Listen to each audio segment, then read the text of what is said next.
ce qu'on essaie de faire, c'est d'aider nos clients à ouvrir les yeux sur ce qui se passe dans leur environnement direct, dans leur monde, parmi leurs fournisseurs, parmi leurs clients, et finalement qu'ils prennent conscience des changements sociétaux, de ces différents paramètres qui bougent dans le cadre de la société, ont un impact sur les activités de chaque entreprise. Il s'agit de les comprendre d'abord, pour pouvoir ensuite les intégrer et voir comment s'adapter à un monde qui change.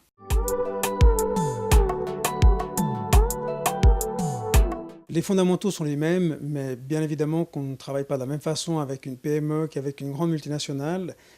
Chez Ondaco, ce que nous préférons, c'est travailler avec des entreprises dans lesquelles nous avons accès au patron, à celui qui sait pourquoi il met un franc sur la table et pourquoi il investit ou pas, et puis finalement créer de la valeur pour les générations à venir.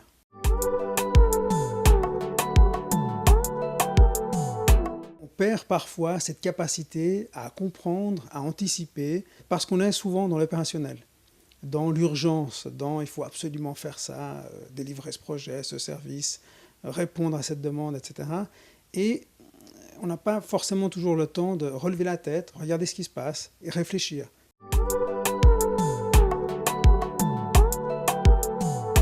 Il y a cette dichotomie, on va dire, entre le client est roi et puis le client ne sait pas forcément ce qu'il veut. Je ne crois pas que la vérité soit d'un côté ou de l'autre, mais aujourd'hui, il me semble qu'il y a une tendance assez forte dans ce qu'on appelle de la co-création de valeur. C'est finalement une espèce de cercle vertueux qui doit se mettre en place. Plutôt que de réfléchir tout seul avec une équipe R&D ou que sais-je encore, autant impliquer aussi rapidement que possible les futurs clients. Faisons des erreurs ensemble, finalement.